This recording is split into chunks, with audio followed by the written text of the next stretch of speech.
Before we dive into this account, I want to ask you to subscribe to the channel and hit that like button if you find these stories compelling. It really helps us continue sharing these experiences. And please drop a comment telling me where you're watching from.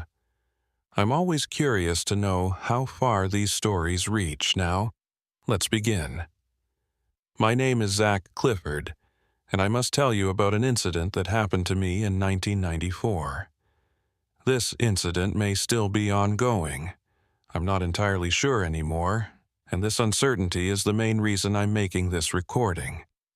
I was working as a field agent for the Central Intelligence Agency. However, my official title was Transportation Logistics Coordinator.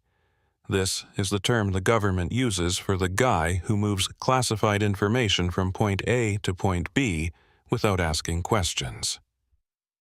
I had been doing this job for over 6 years at that point, and I believed I was very good at it. If you do this job and want to survive, you have to be very, very good. The job was simple in theory. Pick up a package, usually a diplomatic pouch or a classified document case.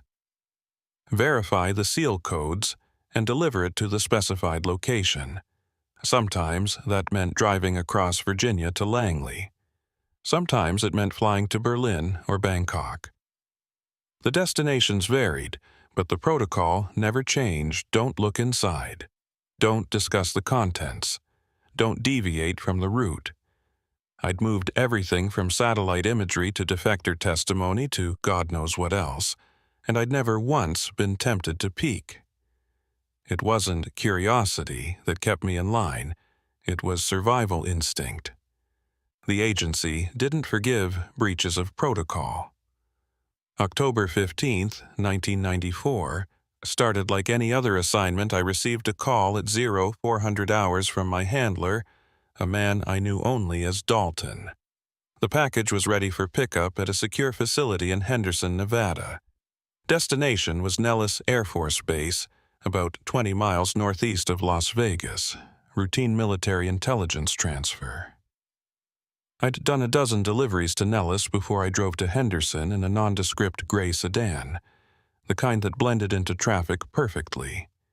The facility was a warehouse that didn't officially exist, the kind of place with no signs and cameras covering every angle. I showed my credentials, verified my identity through 3 separate checkpoints, and received the package. It was a standard diplomatic case, aluminum shell, tamper-evident seals, about the size of a briefcase.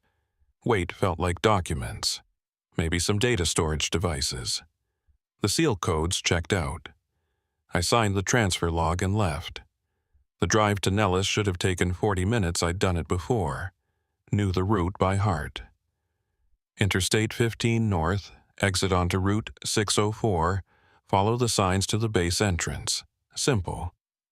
But about 20 minutes into the drive, my GPS started acting strange. I was using a military-grade navigation unit, not the commercial garbage you'd buy at an electronics store.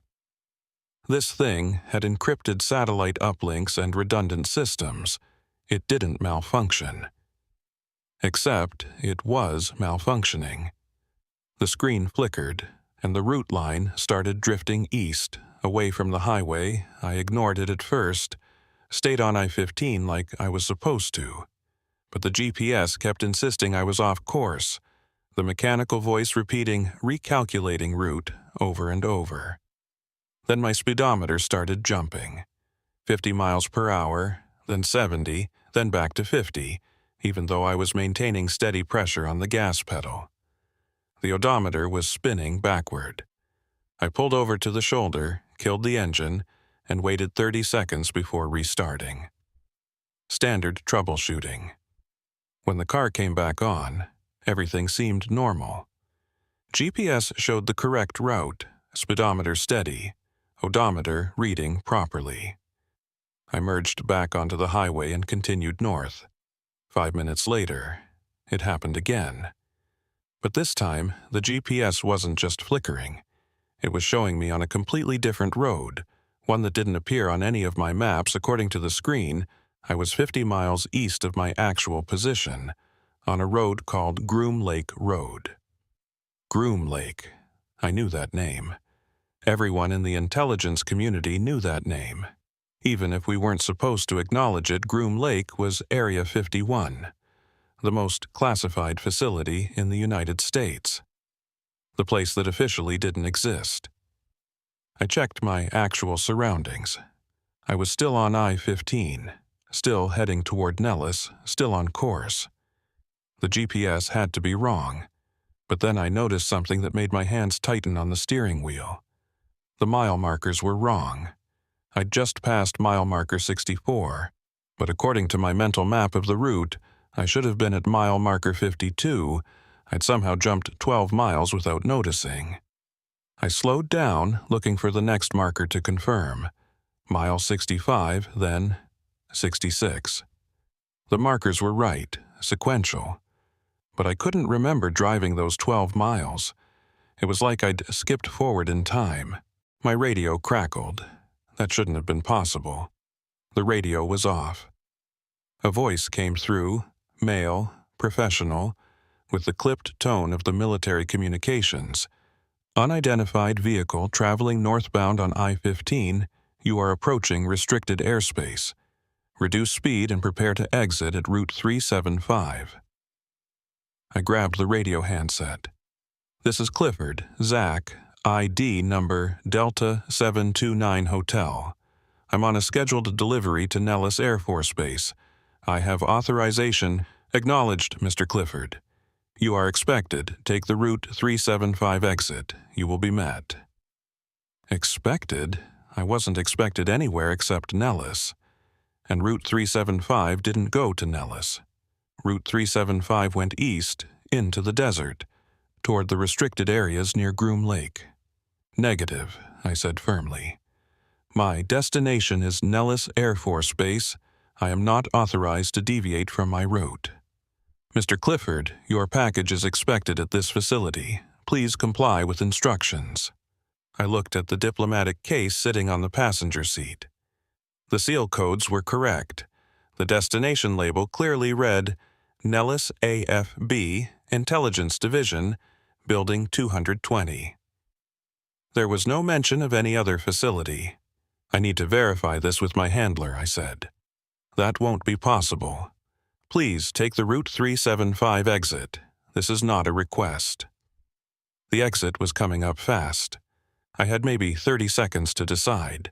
Every instinct I had screamed that this was wrong, that I should stay on I-15, complete my mission as briefed. But I'd also been trained to follow orders from military command authorities, and that voice on the radio had all the markers of legitimate command. I took the exit. Route 375 stretched out before me. A 2-lane blacktop cutting through the Nevada desert.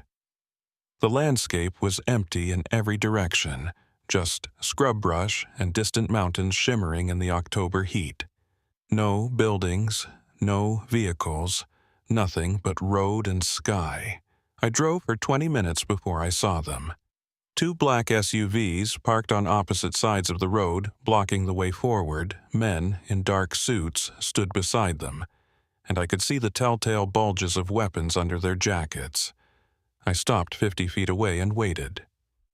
One of the men approached my vehicle, walking with the measured pace of someone who'd done this 1,000 times. He was in his 40s with the kind of face that gave nothing away. I rolled down my window as he reached me. Mr. Clifford, he said, not a question. We'll need to see your credentials and verify the package. I handed over my ID. He examined it with a small scanning device, then nodded. Package, please. I need to see authorization for the transfer, I said. My orders specify Nellis Air Force Base. Your orders have been updated. The package is expected here. Where is here exactly? He smiled slightly. You know where you are, Mr. Clifford.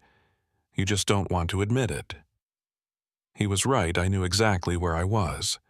The security detail, the remote location, the electronic countermeasures that had scrambled my GPS. This was Area 51, or more accurately, one of the outer checkpoints for the facility.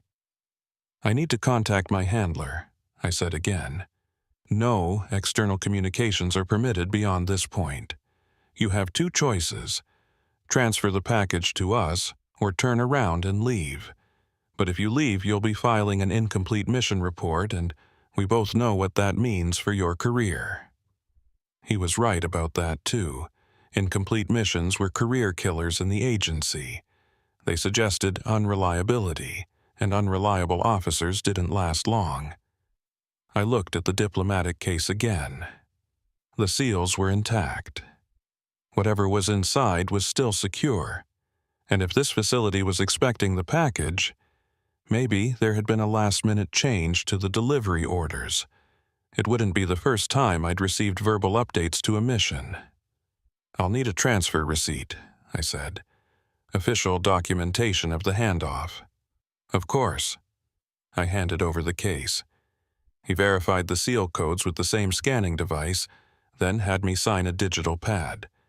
The receipt printed out on a small thermal printer he pulled from his jacket. I read it carefully. Everything seemed in order, except the destination was listed as Site 4, Special Projects Division. Site 4. That wasn't on any official map, but I'd heard rumors. Deep black programs, the kind that Congress didn't even know about. Projects so classified that their existence was itself classified. "You're cleared to enter the facility," the man said, handing me a visitor badge. "Your escort will meet you inside." "Wait, I'm not entering. I just made the delivery." "The package requires your biometric verification at the final destination standard protocol for this level of classification." That wasn't standard protocol. That wasn't any protocol I'd ever heard of. But I was already here, already involved, and my professional curiosity was overriding my survival instinct. I put on the visitor badge and followed the SUVs down a side road that I hadn't even noticed before. It was paved but unmarked, cutting between two low hills. As we drove, I noticed something strange about the landscape. The rocks were positioned too regularly, the brush patterns too uniform. It was camouflage, sophisticated enough that you wouldn't notice from the air or from a distance. But up close, the artificiality was obvious. We drove for another 10 minutes before the facility came into view.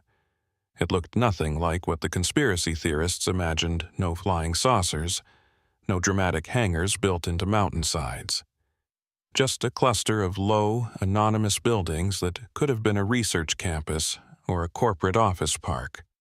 The only thing that gave away its true nature was the security.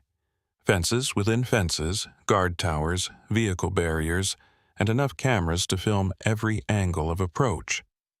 We stopped at a gatehouse. More credential checks. More scanning devices. Then the vehicle barriers lowered, and we were inside. The SUV pulled up to one of the central buildings, a 3-story concrete structure with narrow windows. My escort, the man from the roadblock, opened my door. "This way, Mr. Clifford." Inside, the building was exactly what I expected from a government facility. Fluorescent lights, linoleum floors, beige walls. The only unusual feature was the complete absence of windows once you were past the entrance. We were underground, I realized. That first floor was just a facade. The real facility was below. We took an elevator down. Not just one floor, but 7. I counted each ding of the floor indicator. 7 floors underground in the middle of the Nevada desert. The construction costs alone must have been staggering. The elevator opened into a corridor that looked like something from a hospital. White walls, white floors, white ceiling. LED strips provided shadowless illumination. The air had that recycled quality that comes from being in a sealed environment for too long. My escort led me down the corridor to a security checkpoint, another round of scans, this time including a retinal scan and a palm print.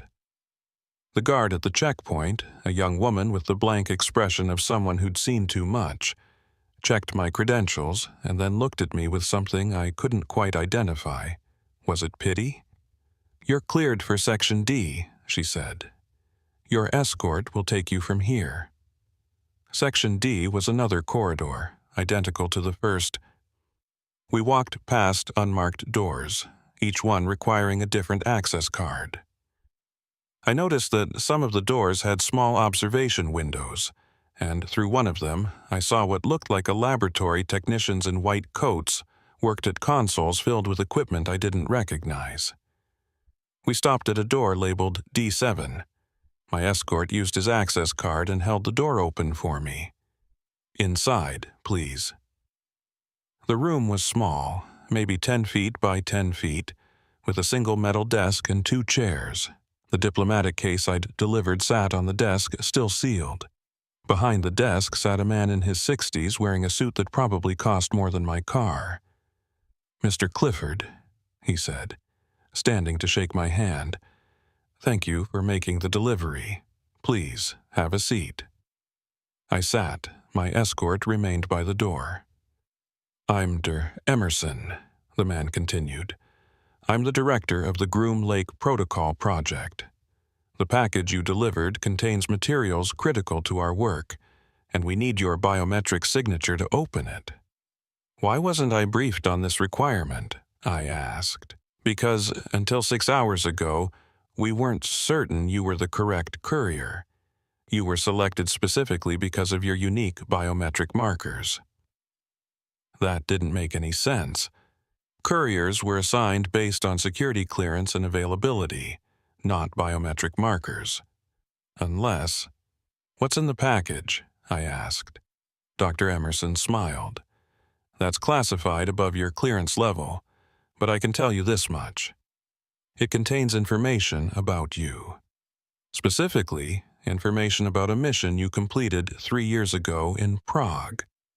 We need to verify that information, and the only way to do that is with your direct authorization." Prague. 3 years ago. I'd done multiple assignments in Prague, but one stood out: a defector extraction that had gone sideways. We'd lost 2 assets, and I'd barely made it out. The mission report had been sealed, classified at the highest level. I'd never spoken about it to anyone, not even my handler. "Why do you need that information?" I asked carefully. "Because," Dr. Emerson said, "we believe that mission is connected to a phenomenon we've been observing here, a phenomenon that involves temporal displacement." Temporal displacement, time travel. He was talking about time travel. I almost laughed, but the serious expression on his face stopped me. "You're telling me that Area 51 is working on time travel?" "I'm telling you that we've observed anomalies that suggest time is not as linear as we believe. And your mission in Prague intersected with one of those anomalies. We need your help to understand what happened." He opened the diplomatic case using a key code. Inside were documents, photographs, and what looked like data storage devices. He pulled out one of the photographs and slid it across the desk to me. It was a surveillance photo taken from a high angle showing a street in Prague. The quality was poor, grainy, black and white, but I could make out figures. One of them was me, 3 years younger, running down the street. And next to me, also running, was another figure. Also me. Same clothes, same posture, same face. 2 of me in the same photograph, in the same place, at the same time. This photograph was taken by Czech intelligence during your extraction mission, Dr. Emerson said. It was flagged in their system and eventually made its way to us through channels. Mr. Clifford, according to our analysis, you were in 2 places at once during that mission, and we need to understand how. I stared at the photograph. It had to be a fake, a doctored image, but the more I looked at it, the more I recognized the details. The street, the buildings, the exact moment captured. I remembered that moment. I remembered running, remembered the fear, Remembered looking over my shoulder and seeing myself. The memory hit me like a physical blow. I'd dismissed it at the time, chalked it up to stress and adrenaline. But I had seen someone who looked like me during that extraction. I'd thought it was a hallucination, my mind playing tricks in the chaos of the moment, but it hadn't been a hallucination, it had been real. "What is this?" I managed to say. "That's what we're trying to determine. But Mr. Clifford, we need to ask you some questions. We need you to submit to some tests. We need your cooperation. And if I refuse?" Dr. Emerson's expression didn't change. "Then you'll leave this facility, and you'll never speak of what you've seen here. Your career with the agency will continue as normal, but you'll always wonder what that photograph means. You'll always wonder if you really saw yourself in Prague." He was right, I would wonder. I was already wondering. "What kind of tests?" "Nothing invasive. Just some interviews, some cognitive assessments, maybe a polygraph.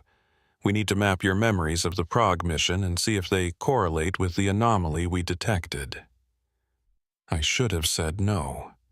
Every instinct I had was screaming to get up, walk out, and never think about this again. But I didn't. Because part of me needed to know. "How long will this take?" I asked. "A few hours at most. You'll be back on the road by this evening." I agreed. God help me. I agreed. Dr. Emerson led me to another room, this one filled with medical equipment and monitoring devices. A technician fitted me with sensors while Dr. Emerson asked me questions about Prague. What I remembered, what I felt, what I saw. I told him everything. The extraction point, the confrontation with Czech security, the desperate run through the streets, and the moment when I looked back and saw myself.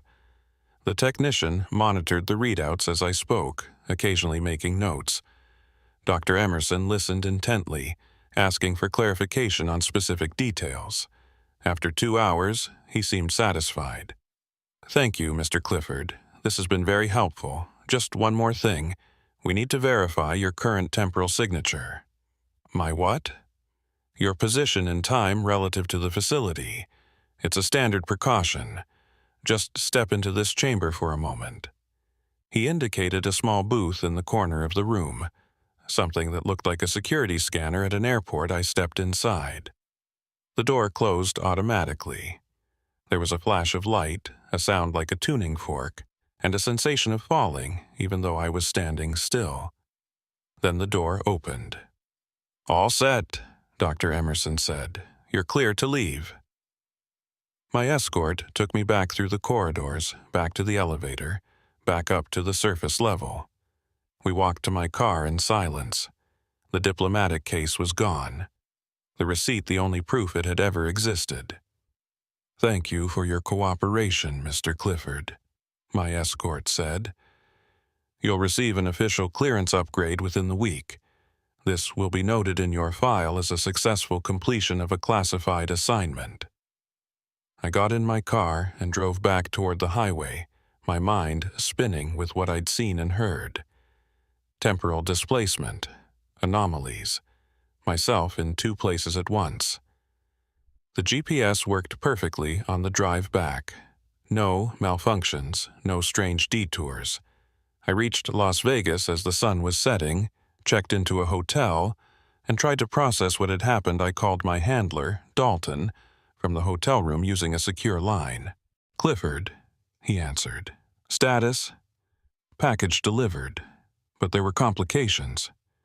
"Explain." I told him about the GPS malfunction, the reroute to Groom Lake, the tests. Dalton was silent for a long moment. "Zach," he finally said, and the use of my first name told me this was serious. "I have no record of any delivery to Groom Lake according to my logs. You delivered the package to Nellis as scheduled. Your mission was completed at 1400 hours. It's now 1900 hours. What have you been doing for the last 5 hours? 5 hours, I'd been at the Groom Lake facility for 5 hours. but it had only felt like 2. "I'm telling you what happened," I said. "I was diverted to Area 51. I met with a Dr. Emerson. I saw classified materials. Zach, there is no record of this in the system, and I've never heard of anyone named Dr. Emerson. Are you feeling okay? Do you need me to arrange for a medical evaluation?" "I'm fine. I know what happened."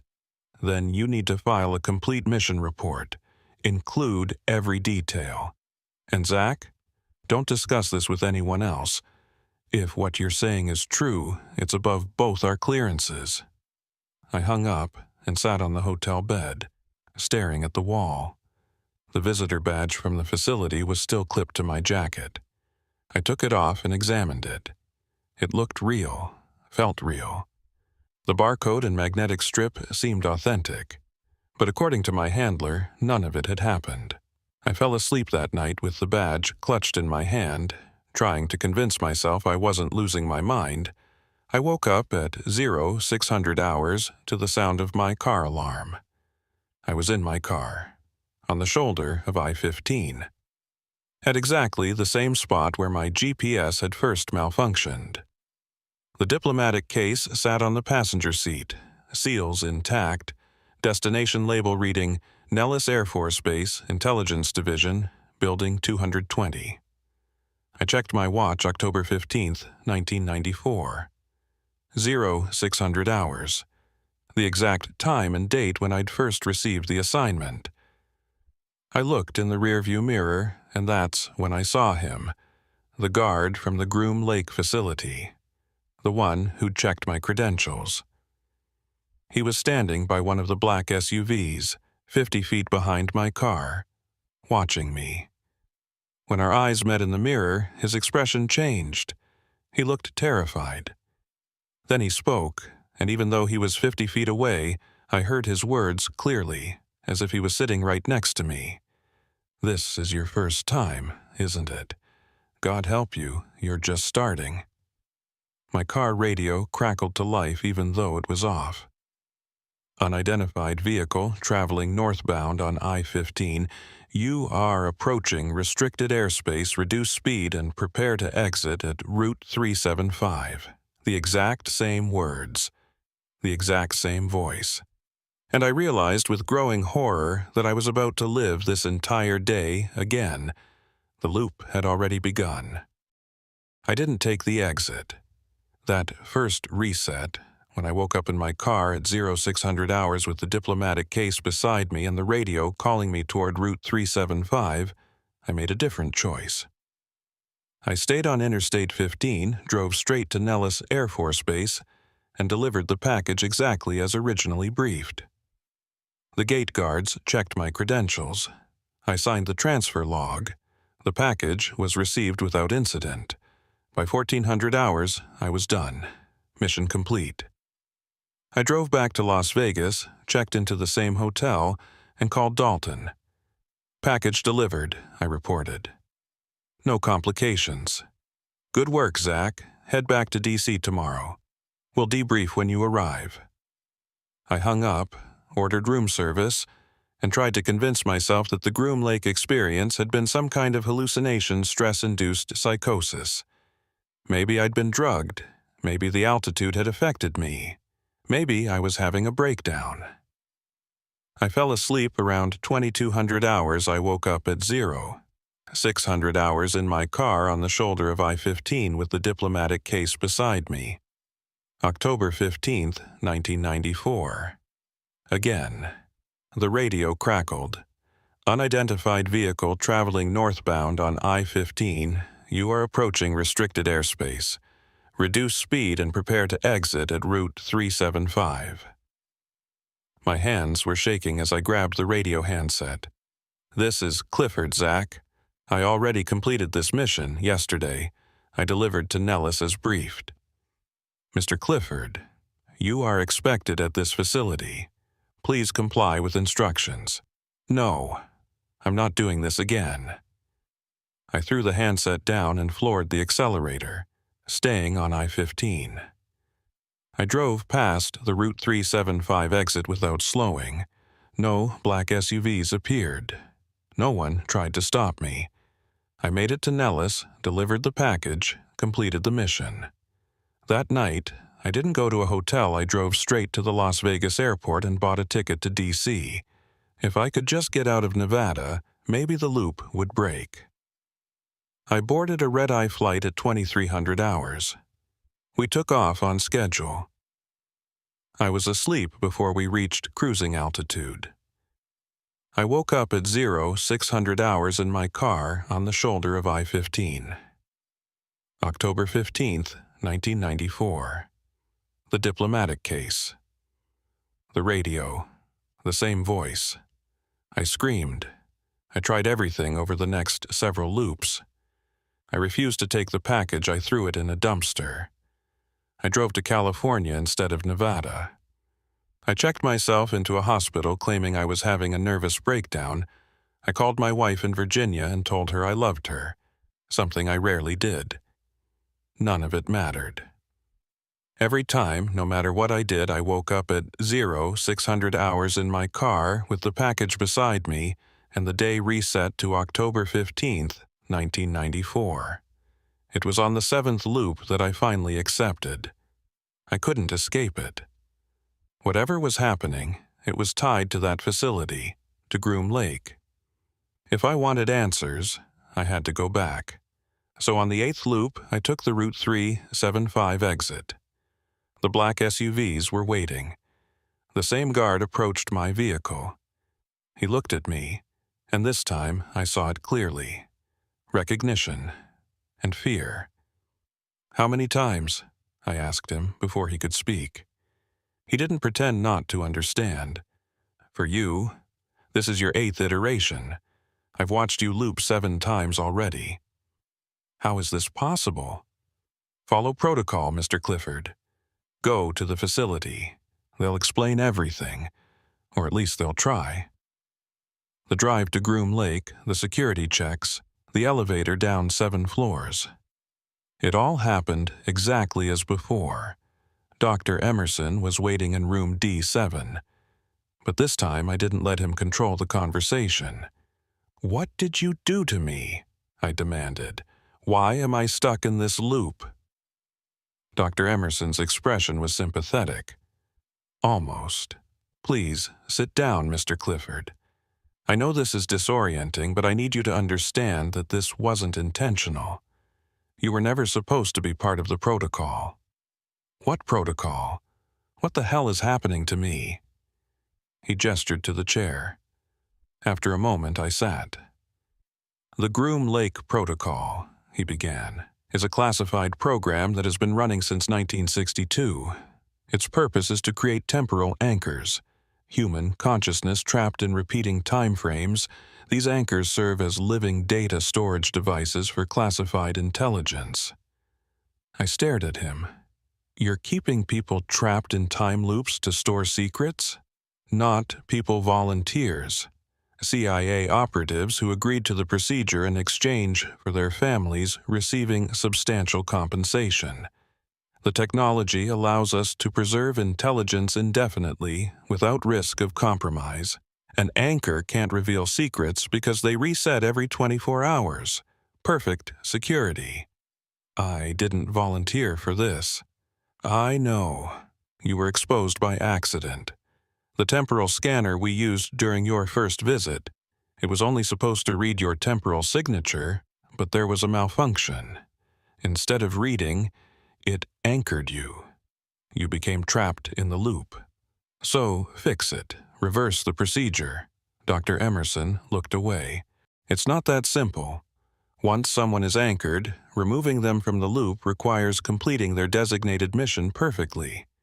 Every detail must align exactly as specified by the original anchor parameters." "What's my mission?" "That's the problem.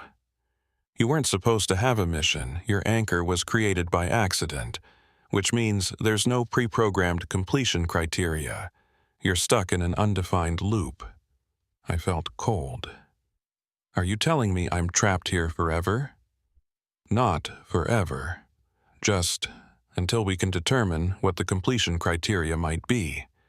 We're working on it." How long have you been working on it? He hesitated. You're on day 8. We've been analyzing the pattern since day 3. And the others? How many other people are trapped here? 16 volunteers, and you. I want to meet them. Dr. Emerson shook his head. That's not advisable. Some of them have been looping for years. The psychological effects, I don't care. I want to meet them. After a long moment, he stood. Follow me. He led me deeper into the facility, past the D section into an area marked E. The doors here had small windows, and through them I could see people, some sitting at desks, writing, some pacing, some just staring at walls. Each anchor has their own containment room, Dr. Emerson explained. We keep them separated to prevent temporal interference. When anchors interact, it can create paradoxes. They're prisoners. They're assets, and they agreed to this. We stopped at a door labeled E11. Through the window, I saw a woman in her 30s, Asian, sitting at a desk covered in papers. She was writing frantically, covering page after page with small, precise handwriting. This is Dr. Naomi Kim, Dr. Emerson said. She's been anchored for 847 days. She was a CIA analyst specializing in North Korean intelligence. She volunteered for the protocol in 1992. 847 days, I repeated. That's over 2 years. She doesn't remember most of it. The loop resets her memory every cycle. But she's learned to work with it. She keeps detailed notes, and each morning she wakes up and reads them, reconstituting her knowledge. I watched Dr. Kim write. Her movements were mechanical, practiced. This was routine for her. Can I talk to her? Dr. Emerson considered this 5 minutes. But don't tell her you're not a volunteer. It would destabilize her. He opened the door. Dr. Kim looked up, and I saw the exhaustion in her eyes. Deep, existential exhaustion that went beyond physical tiredness. New anchor? She asked. Day 8, I said. God, you're practically fresh. She gestured to a chair. Sit, tell me your story. I told her about the delivery, the malfunction, the accidental anchoring. She listened while continuing to write, her hand moving across the page without her even looking at it. You got screwed, she said when I finished. At least I knew what I was signing up for. You just drove to the wrong place at the wrong time. How do you do it? How do you survive this? She held up her notebook. I document everything. Every loop, I write down what I learn. When I reset, I read it all again. It's the only way to maintain continuity. Without the notes, I'd be starting from 0 every day. Do you remember anything between loops? Sometimes, little fragments, déjà vu, a sense of having done something before, but mostly no. The reset is nearly complete.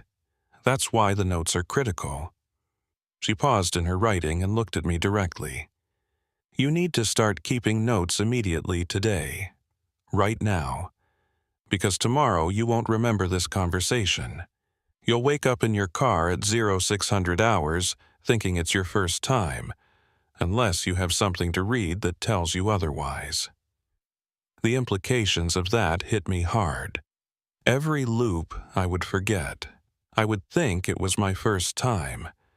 I would be confused, terrified, going through the same realizations over and over unless I documented my experience.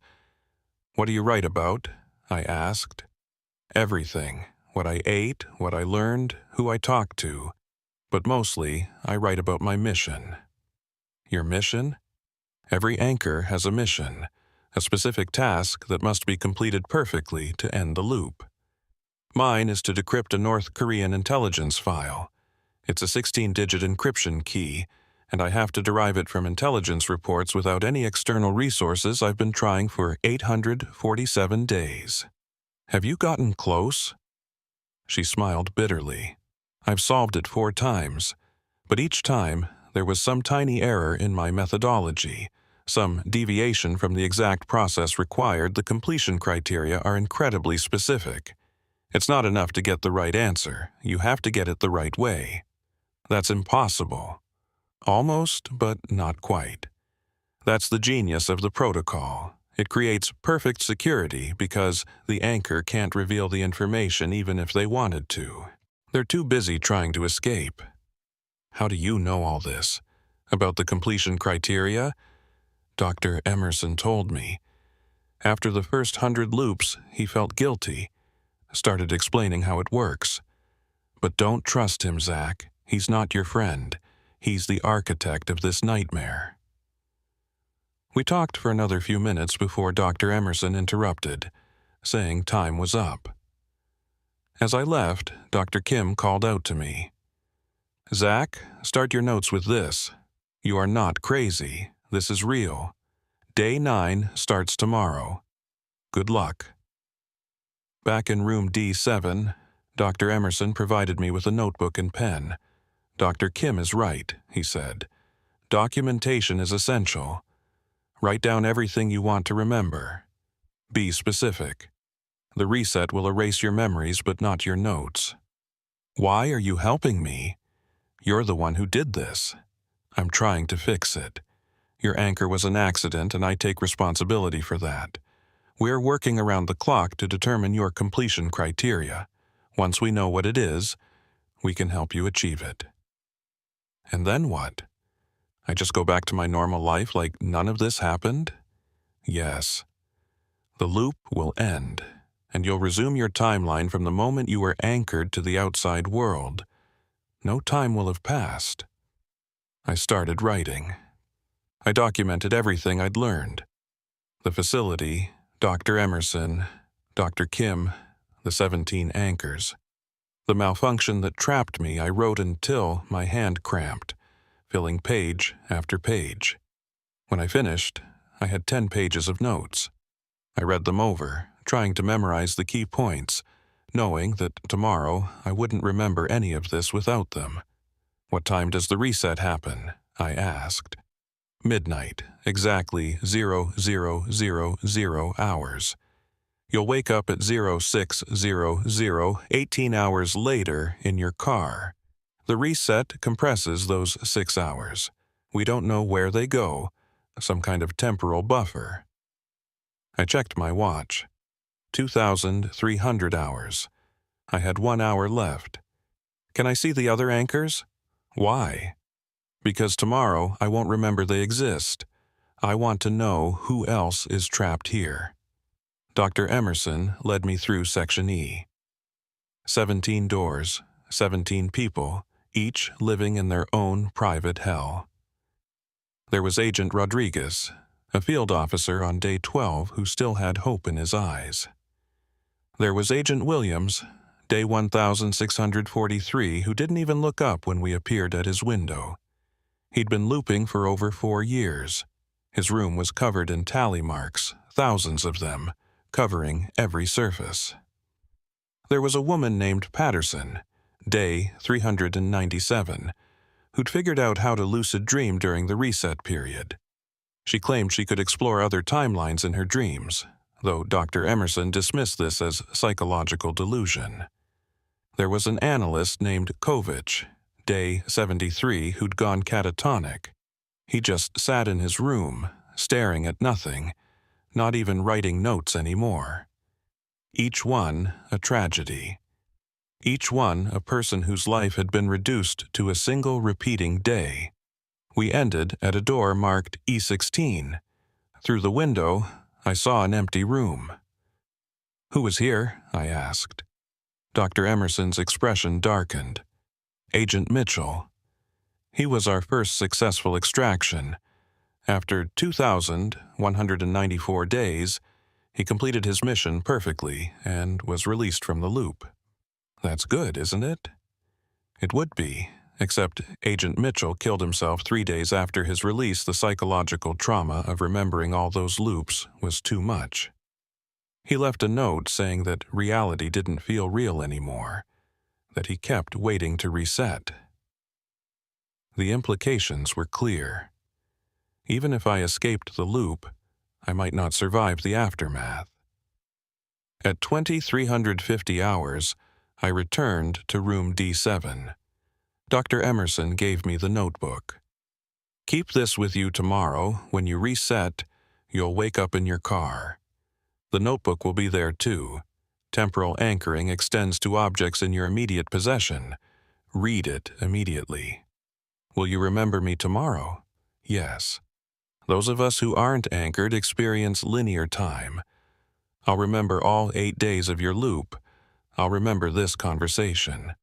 Then why do we have to keep having it? Why not just tell me everything on day 1? Because you won't trust me on day 1, you'll think I'm lying or crazy. You need to discover the truth yourself before you can accept it. This conversation is part of the pattern. 10 minutes until midnight, until I forgot everything and started over. Dr. Emerson, who else knows about this? Outside the facility? No one. The protocol is completely compartmentalized. Your handler, Dalton, doesn't know. Your wife doesn't know. As far as the rest of the world is concerned, you delivered a package to Nellis and went home. This is happening outside of normal time. 5 minutes. Is there any chance you're wrong? That I might have a completion criteria after all? Honestly, I don't know. We're in uncharted territory. An accidental anchor is unprecedented. 1 minute. I gripped the notebook tighter. If I don't make it out, if I end up like Williams or Kovich, I want you to know that I blame you for this. I know. I blame myself too. The second hand swept toward midnight 3. 2, 1. Everything went black. I woke up at 0600 hours in my car. October 15th, 1994. The diplomatic case was on the passenger seat, and next to it was a notebook I didn't remember writing it. I didn't remember anything except getting my assignment at 0400 and starting the drive to Henderson. But something made me pick up the notebook. Some instinct told me it was important. I opened it and started reading. Zach, this is you from day 8. You are stuck in a time loop. This is real. Do not panic. Read everything before you do anything else. My hands started shaking. The radio crackled. Unidentified vehicle traveling northbound on I-15. I grabbed the notebook and kept reading. By page 3, I was crying. By page 5, I understood. By page 10, I knew what I had to do. I took the Route 375 exit and drove to Groom Lake. Dr. Emerson was waiting in room D7 just like the note said he would be. Day 9, I said when I walked in. How many more before you find my completion criteria? He looked at me with genuine surprise. You remember? I read my notes. Most anchors don't adapt this quickly. It took Dr. Kim 3 weeks to start keeping effective documentation. I don't have 3 weeks, I barely have 1 day. So tell me what I need to do. Dr. Emerson pulled out a thick file. We've been analyzing your pattern. Every loop, you make slightly different choices, but certain elements remain constant. We think your completion criteria might be hidden in those constants. Like what? You always receive the same package. You always drive the same route initially.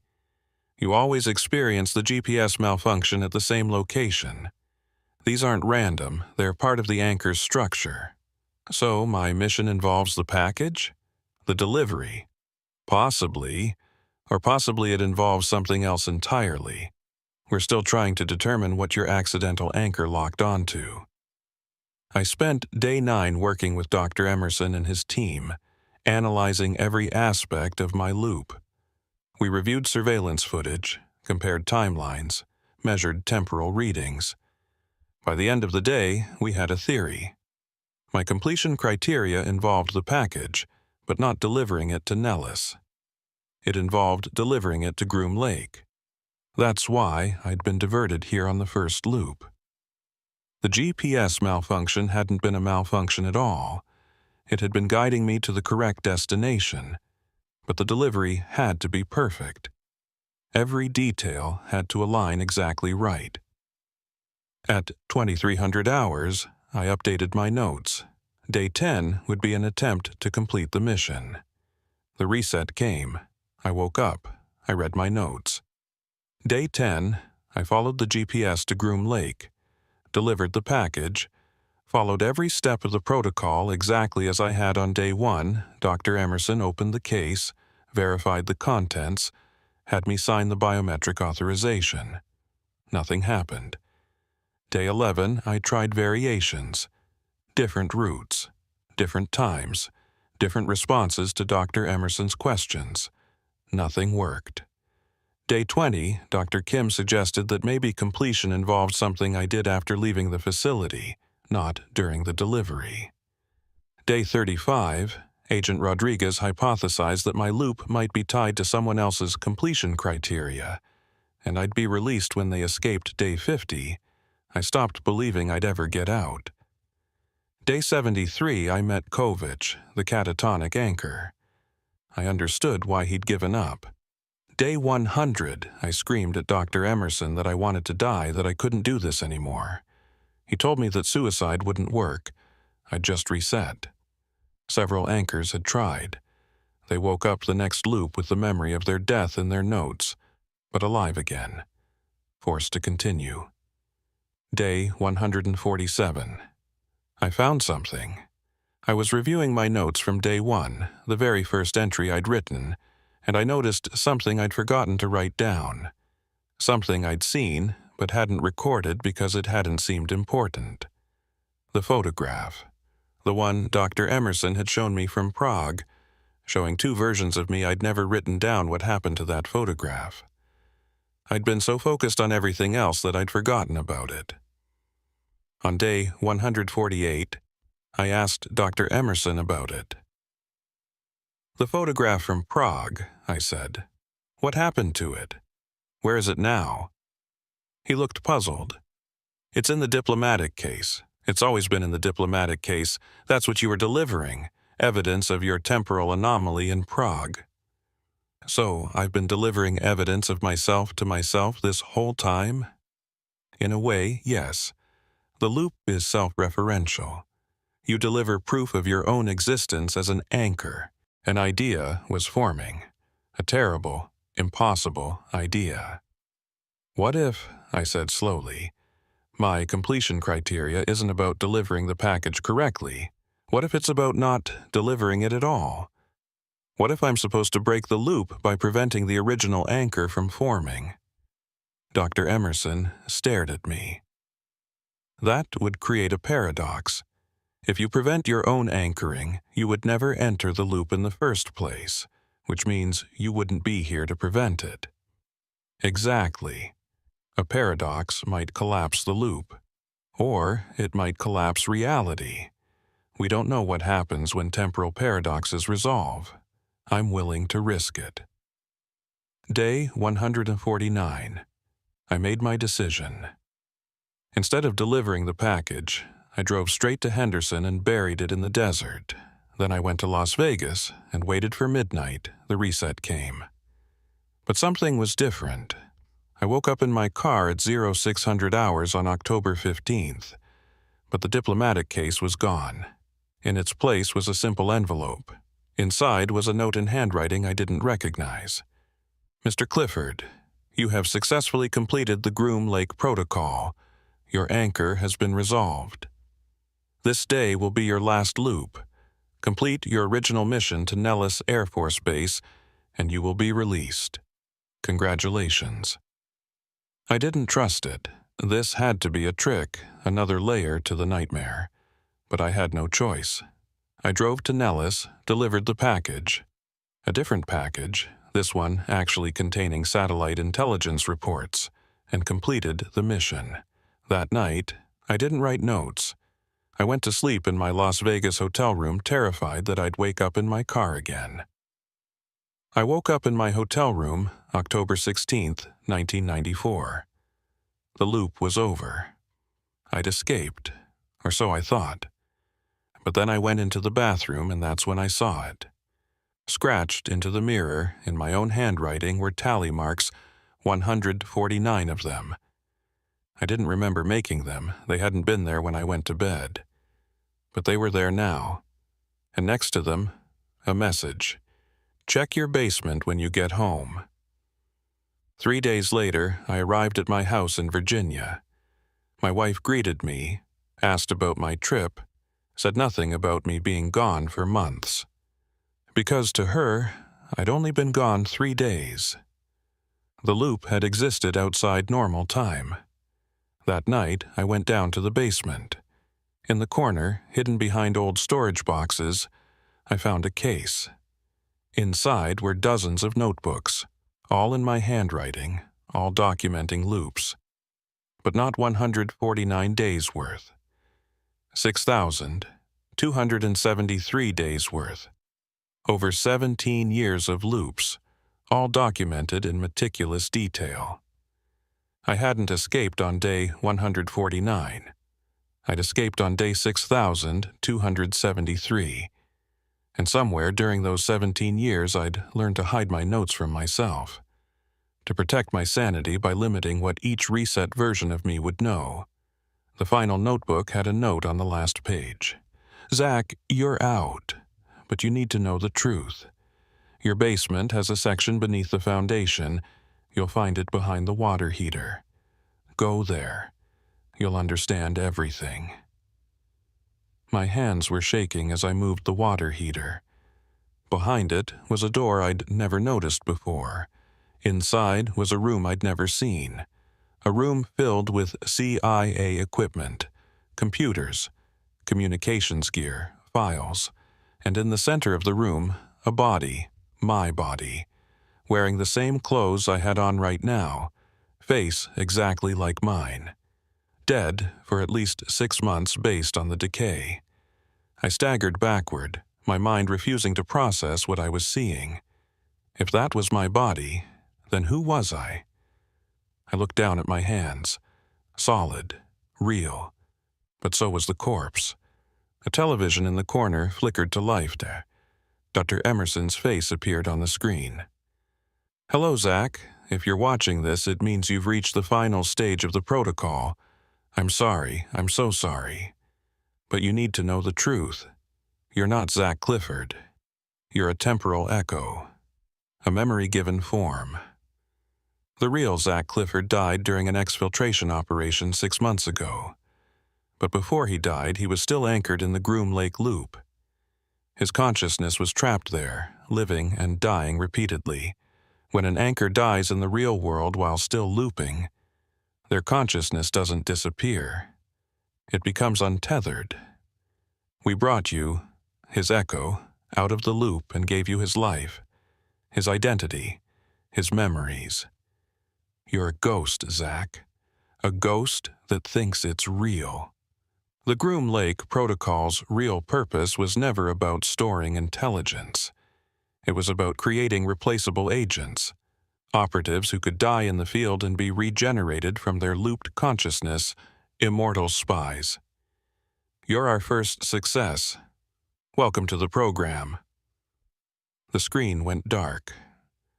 I stood there in my basement next to my own corpse and realized the horrible truth I'd never escaped the loop at all. I'd just been transferred to a bigger one, and this one had no reset. I stood in that basement for 3 hours, staring at my own corpse, trying to process what Dr. Emerson had told me. I wasn't real. I was a copy, a temporal echo given flesh and memories that didn't belong to me. The Zach Clifford who'd joined the CIA, who'd married Rachel, who'd built this house, he was dead, rotting in the corner of a secret room beneath his own basement. I was something else, something that wore his face and carried his memories but had been born in a time loop 6 months ago. Eventually, I forced myself to move, to think like an operative instead of a man having an existential crisis. If Dr. Emerson's message was true, Then I needed to verify it. I needed evidence. I went through the files in the basement room. Mission reports, classified communications, surveillance photos. All involving Zach Clifford. The real one. I found the after-action report from his final mission. Vienna, March 1994. An exfiltration of a Russian defector that went wrong. Clifford was shot during the extraction. He made it to the safe house but died from his wounds 12 hours later. March 1994. 6 months before my loop began in October. But the report had a classified addendum, eyes only, for someone with clearance level Apex 7. I didn't have that clearance, but the file was here, which meant the real Zach had I opened it. The addendum detailed what happened to Clifford's body after death. Instead of being returned to the United States for burial, it had been transported to a classified facility in Nevada to Groom Lake. His consciousness had been extracted using experimental technology and placed into the temporal anchor system. They'd trapped a dead man's mind in a time loop, and from that loop, they'd pulled me.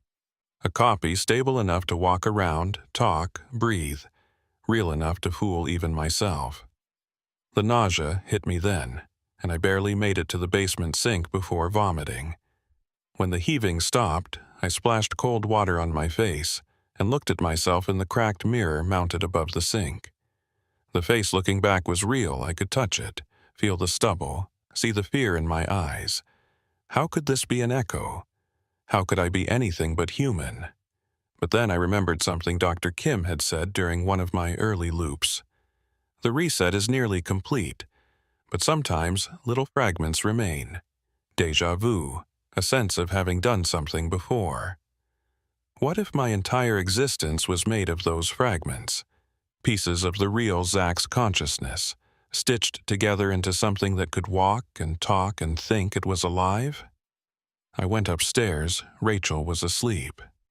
I stood in the bedroom doorway and watched her breathe, wondering if she could tell the difference. If she'd noticed anything strange about me since I came back from Nevada, but of course she hadn't, because I had all of Zach's memories. I knew how he talked to her, what jokes he made, how he held her at night. I was a perfect copy. I couldn't sleep. I spent the night in my study, going through everything I could find about temporal physics, consciousness transfer, quantum mechanics, trying to understand what I was. At 0400 hours, my secure phone rang, the one used only for agency business. I answered, Clifford. Zach, it's Dalton. We need to talk. In person. There's a situation. What kind of situation? Not on the phone. Meet me at the safe house in Arlington. 1 hour. He hung up before I could ask questions. I left a note for Rachel saying I'd been called in early. Another lie in a life built on lies. The Arlington safe house was a nondescript townhouse in a suburban neighborhood. Dalton was waiting inside, but he wasn't alone. Dr. Emerson sat in the living room, looking exactly as he had in the basement video. "Hello, Zach," he said. Or should I say, "Hello, Echo 1." I kept my hand near my weapon. What the hell is this?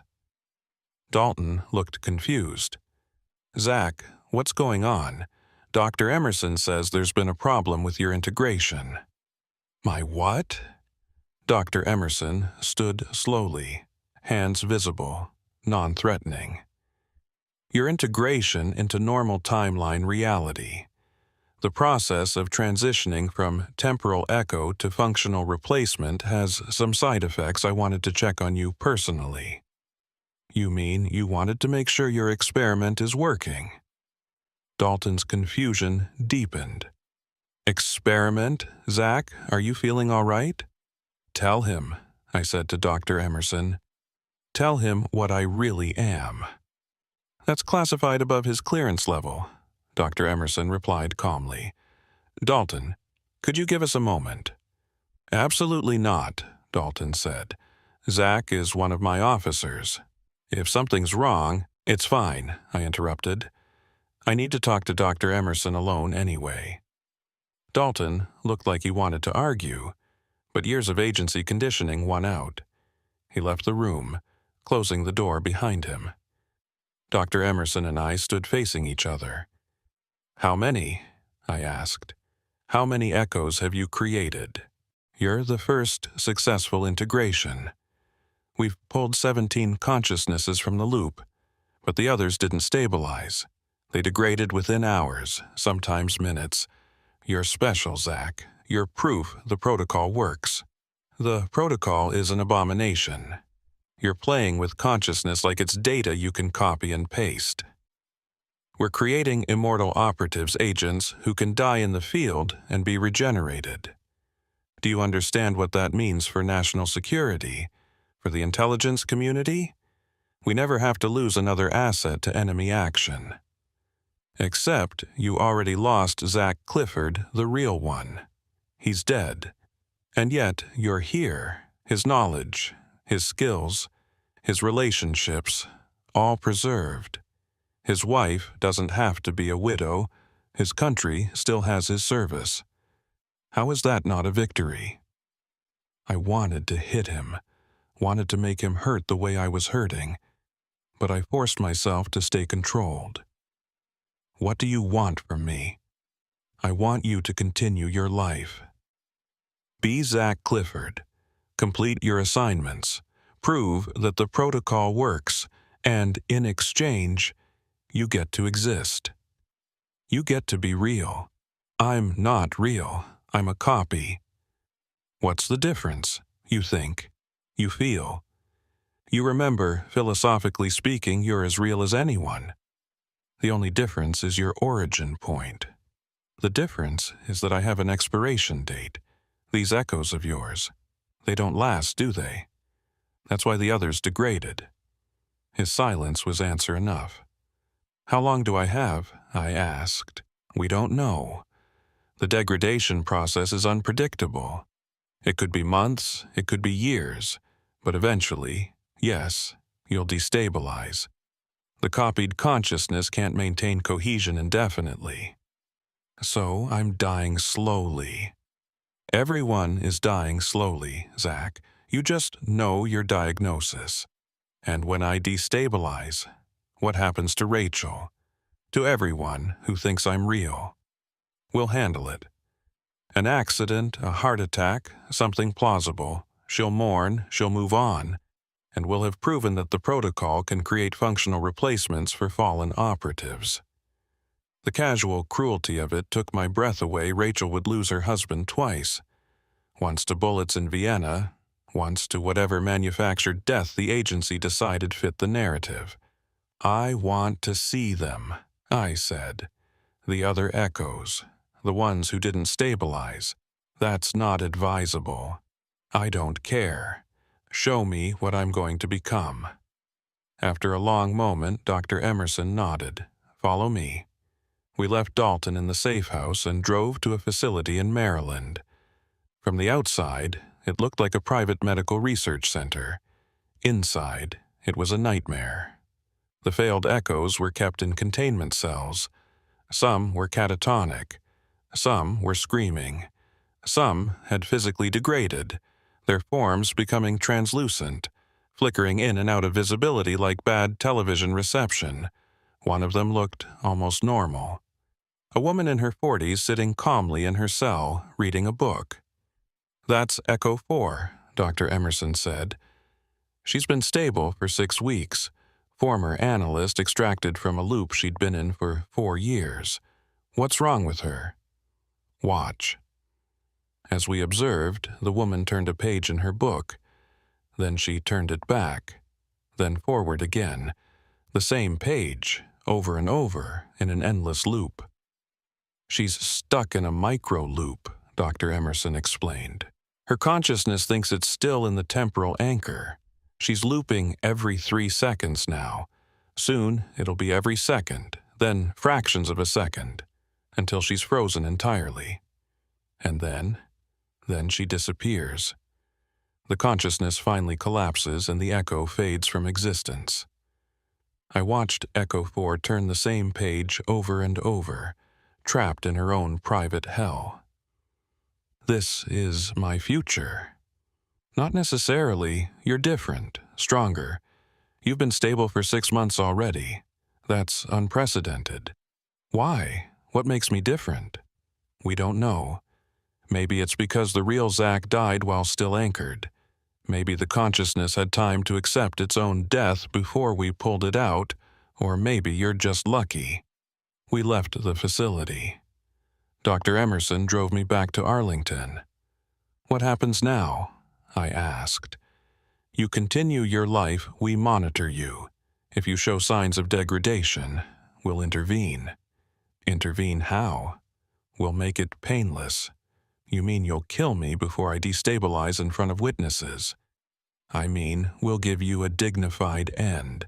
It's more than most people get. Back at the safe house, Dalton was waiting. Dr. Emerson gave him some cover story about post-mission psychological evaluation, and Dalton seemed to buy it. I went home. Rachel was awake, making coffee. How was your early meeting? She asked. Fine. Just routine check-in. I watched her move around the Kit Clifford, and I wondered what the real Zach would have said, how he would have acted. Was I doing it right? Was I being him correctly?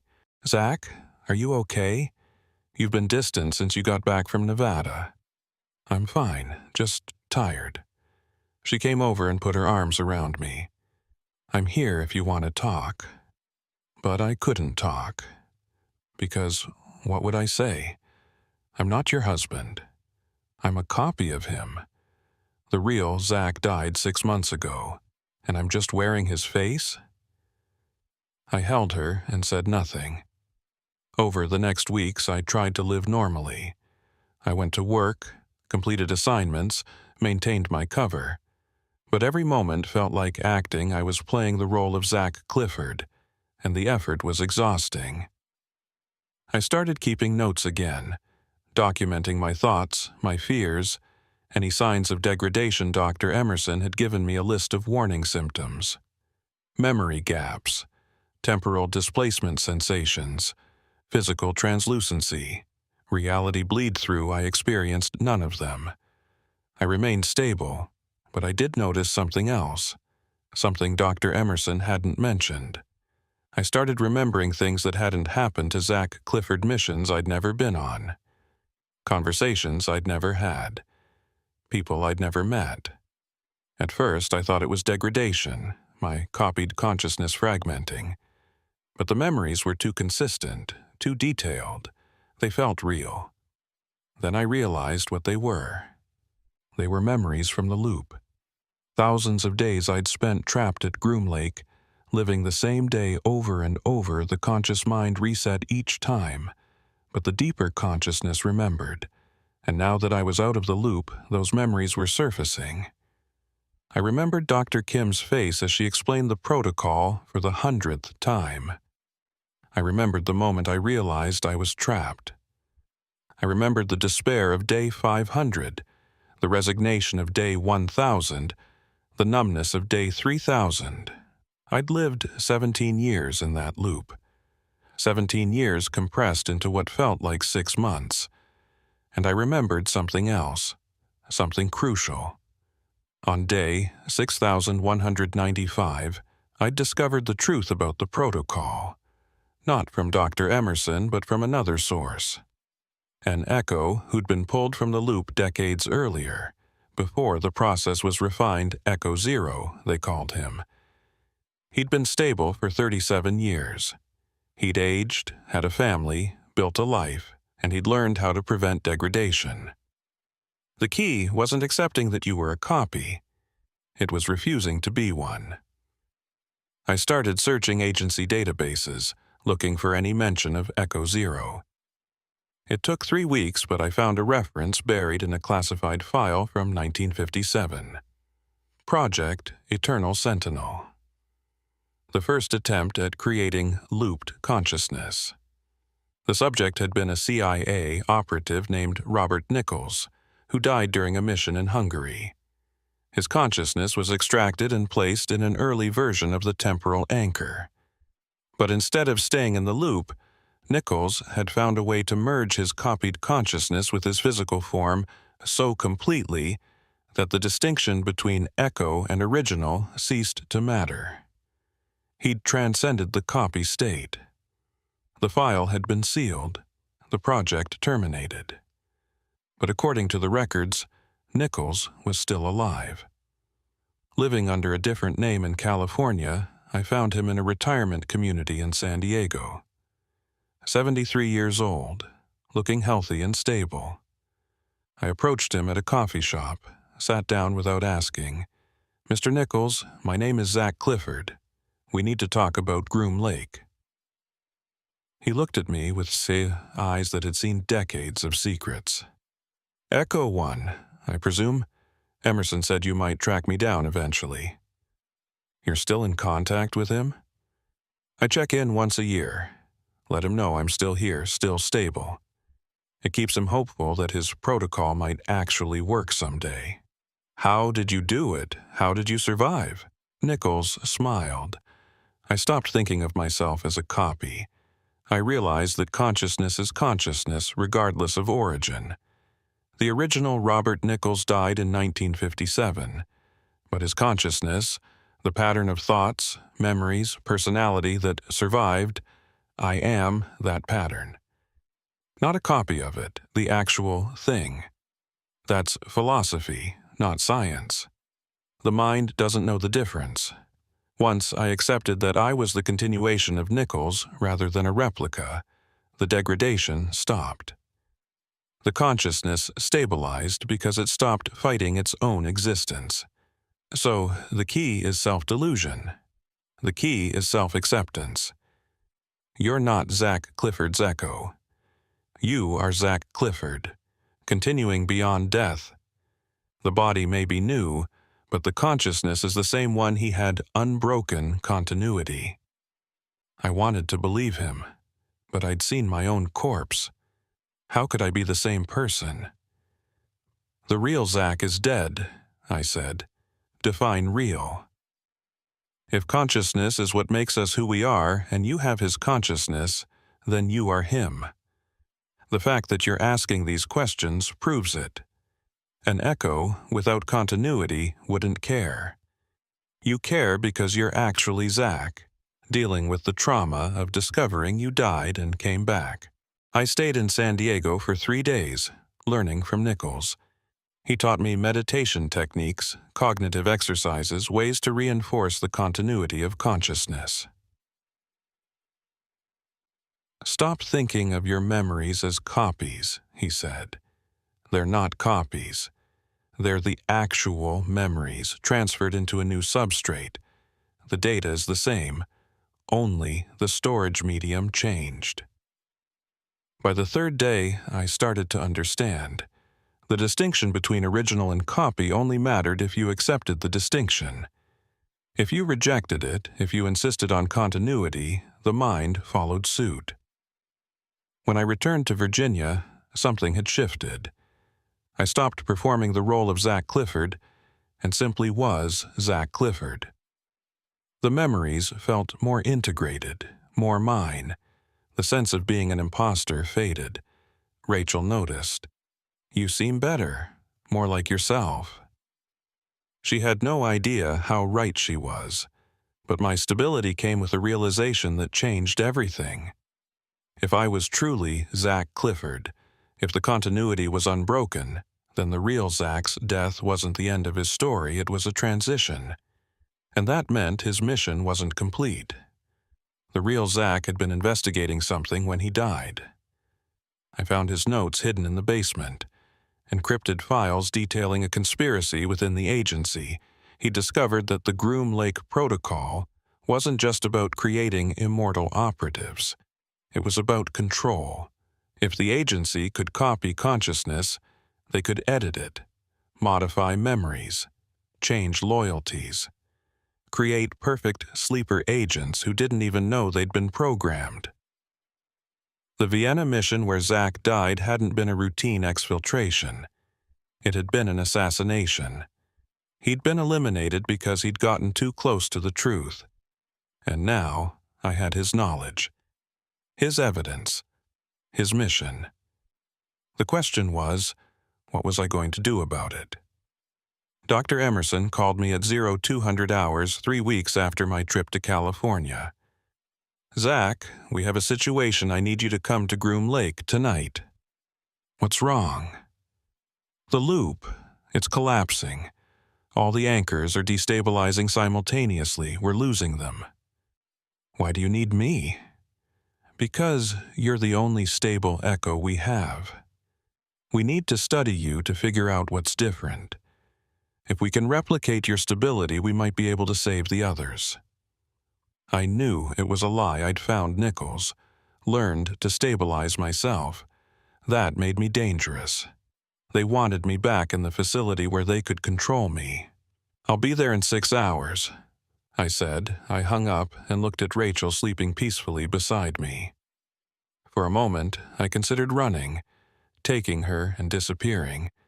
But the real Zach wouldn't have run. He'd have finished the mission. I kissed her forehead and whispered, "I love you." Then I left to face whatever waited at Groom Lake. This time I was ready. I arrived at Groom Lake at 0800 hours. The facility looked the same from outside, but I could sense something wrong the moment I entered. The usual security procedures felt rushed. Desperate guards who normally projected military precision now moved with the hurried energy of people trying to contain a disaster. Dr. Emerson met me at the elevator. He'd aged since I last saw him 3 weeks ago. New lines around his eyes, gray in his hair that hadn't been there before. "Thank you for coming," he said. "We're losing them faster than anticipated." The elevator descended. 7 floors down. The doors opened onto chaos. The corridor that had always been pristinely white was now flickering with the same blue-purple light I'd seen during my loop. Technicians ran between rooms, shouting readings. Alarms blared. Through the observation windows of Section E, I could see the anchored operatives in distress. Dr. Kim's room was the first I looked into. She was standing in the center, surrounded by hundreds of notebooks floating in midair, pages turning on their own. Her body was translucent, flickering between solid and ghost-like. And there were multiple versions of her in the same space, overlapping iterations from different loops, all manifesting simultaneously. "What's happening to them?" I asked. "The temporal anchors are collapsing," Dr. Emerson said. "All 17 of them at once. It started 6 hours ago. They're experiencing all their loops simultaneously instead of sequentially. Thousands of days of memories hitting them at once." We walked past more rooms. Agent Rodriguez was frozen in a single moment, his body stuck between frames like a paused video. Williams was screaming, but no sound came out. His voice was trapped in a different timeline. Patterson was having a conversation with invisible people, responding to questions no one else could hear. Why is this happening now? Dr. Emerson led me to a control room filled with monitoring equipment. Screens showed data I didn't understand, but the trend was clear. Everything was spiking, redlining, failing. "We think it's because of you," he said. "Me? You achieved consciousness stability, full integration. You're not degrading like the other echoes. That shouldn't be possible. It breaks the mathematical models we've been using. And when you stabilized, it created a cascade effect. The loop system detected an anomaly and started trying to correct it. Correct it how? By erasing you, by collapsing all the loops simultaneously to eliminate the paradox you represent. You're a temporal impossibility that got away, and now the system is trying to reset everything back to zero." I stared at the monitors. "So, this is my fault. They're dying because I learned to live." "In a sense, yes, but it's more complex than that. The loop system was always unstable. We've been patching it, overcompensating, forcing it to work through sheer willpower and classified technology. You were just the catalyst that finally broke it. Can you save them?" He was quiet for a long moment. "No. The collapse is irreversible. Within 24 hours, all 17 anchors will completely destabilize. Their consciousnesses will fragment beyond recovery. And then what happens to me?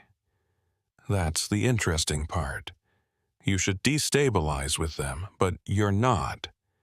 You're completely stable despite the system collapse. That's why I called you here. I need to understand what makes you different." I knew why I was different Nichols had taught me, but I wasn't ready to share that information with Dr. Emerson, not yet. "How much time do they have?" "Hours, maybe less for some of them." "Can I talk to them?" "What purpose would that serve?" "Human decency. They're dying. They deserve to know someone cares." Dr. Emerson considered this, then nodded. 5 minutes each. But be careful. Interaction with destabilizing anchors can be dangerous. I started with Dr. Kim. When I entered her room, all the floating notebooks fell to the floor simultaneously. She looked at me, and I saw recognition in her eyes, but it was layered. She was seeing me from dozens of different loops, all the times I'd visited her, all the conversations we'd had. "Zach," she said, her voice echoing as if coming from multiple timelines at once. "You're the one who got out." "I'm sorry, Naomi. I didn't know this would happen." "Don't be sorry. You proved it was possible. You showed us that the loop isn't eternal." She smiled, and for a moment she looked solid, real. "I've been looping for 847 days, and in every single one I tried to solve that encryption key. Do you know what I realized today, when all my loops started bleeding together?" "What?" "There is no encryption key. There never was. The mission was impossible from the start. They gave us unsolvable problems to keep us trapped forever." The implications hit me like a physical blow. They lied about the completion criteria. Of course they did. If we ever actually completed our missions, they'd lose their precious data storage. We were never meant to escape. But I did escape, because your mission was an accident. There was no completion criteria, which paradoxically meant any escape counted as completion. You got lucky. Around us, her notebooks began to dissolve into pages of light. She was running out of time. "Naomi, I'm going to stop this. I'm going to make sure this never happens to anyone else." "Good. But Zach, when you do, remember us. Remember that we were real, that we suffered, that we tried." She looked at her hands, already starting to fade. "I have 17 years of memories now, all 847 days happening at once. And you know what? I'm not scared. I'm tired, so tired. This ending is a mercy." She dissolved into light before I could respond, her consciousness finally fragmenting beyond cohesion. The room was empty except for me and hundreds of notebooks that would soon fade as well. I visited the others. Rodriguez, who'd been on day 12 when I first met him, was now experiencing all his loops simultaneously. He could barely speak, overwhelmed by the cascade of memories. Williams, who'd been catatonic at day 1643, was actually lucid for the first time in years. "I can see the exit now," he told me. "It was always there. We just kept walking past it." Patterson, the woman who'd learned to lucid dream during resets, was smiling. "I'm finally going to find out what's on the other side." One by one they faded. 17 consciousnesses trapped in time loops for years or decades, finally released into oblivion. By 1400 hours, I was the last one left. Dr. Emerson found me in Section E, standing in an empty corridor that had once held 17 people. "It's done," he said quietly. "They're all gone.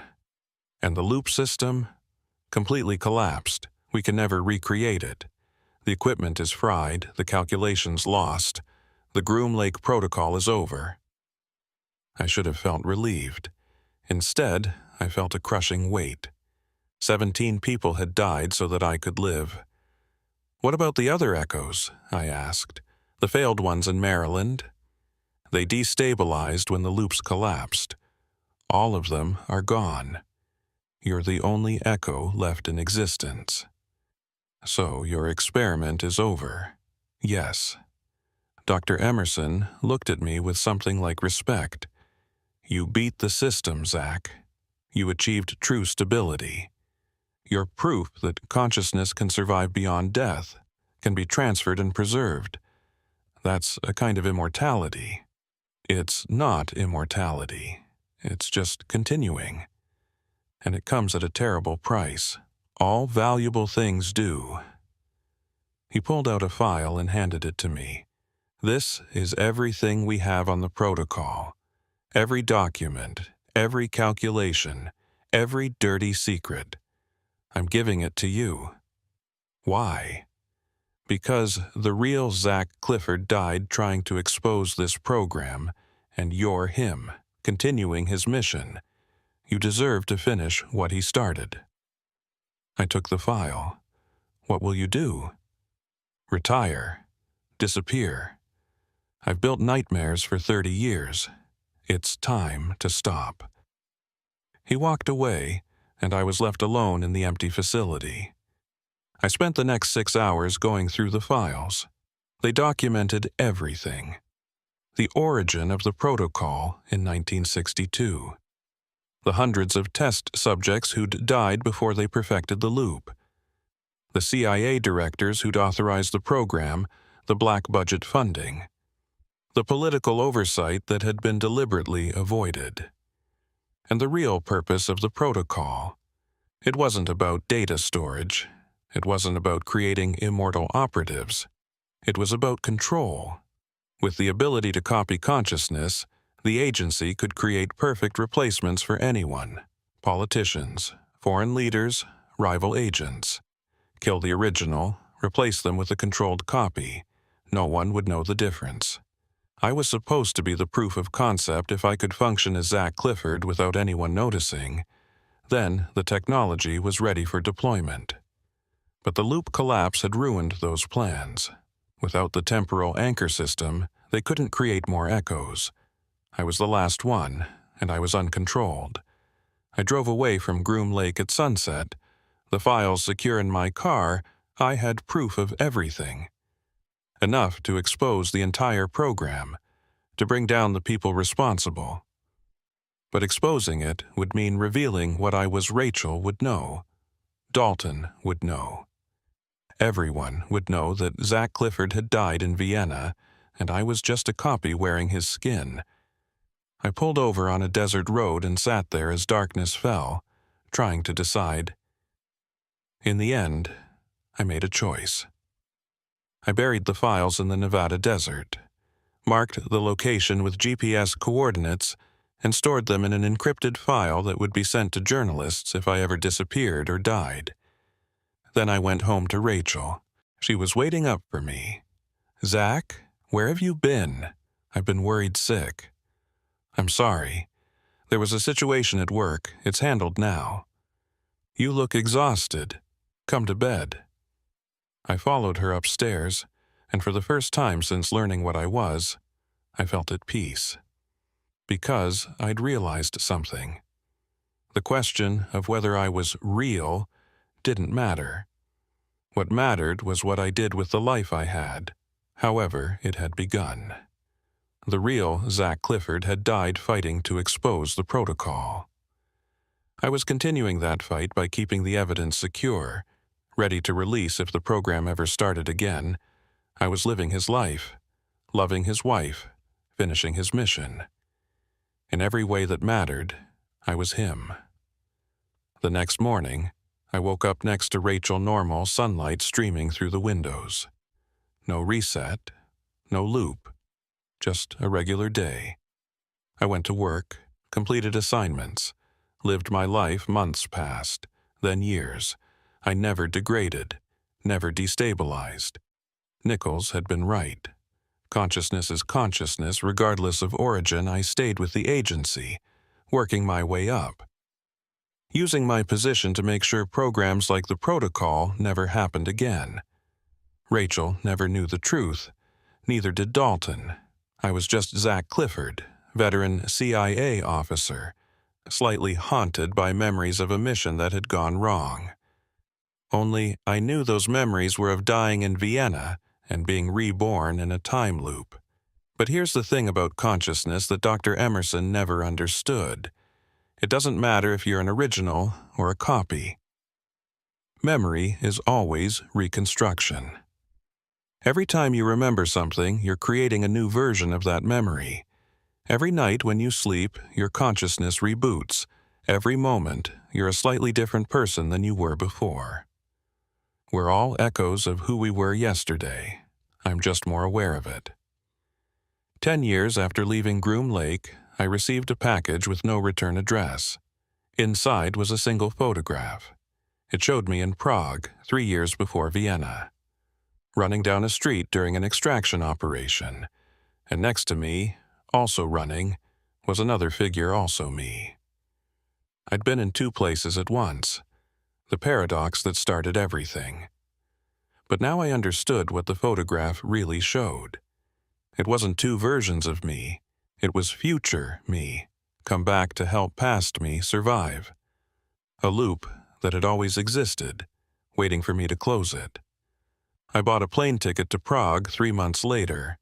I was there on October 15th, during an extraction operation. I saw my younger self running through the streets, check security closing in. I stepped out of the shadows and ran beside him, helping him escape. He saw me. Recognition flickered in his eyes, but there was no time to talk. We ran together, and when the moment was right, I peeled away, letting him continue alone. The loop was closed, the paradox resolved. I flew back to the United States, back to Rachel, back to my life. And I understood the final truth of the Groom Lake Protocol. Time isn't linear. Consciousness isn't singular. Identity isn't fixed. I am Zach Clifford. The original, the copy, the echo, the continuation. All of them and none of them.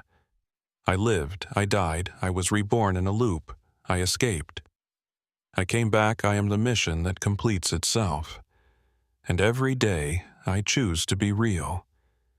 Sometimes, late at night, I dream about the facility, about Dr. Kim and her notebooks, about the 17 anchors who gave up everything so I could learn to survive, about the loops within loops within loops, and I wonder if I'm still there, if this life with Rachel, this career, this existence, maybe it's just another loop, a bigger one, a more comfortable prison.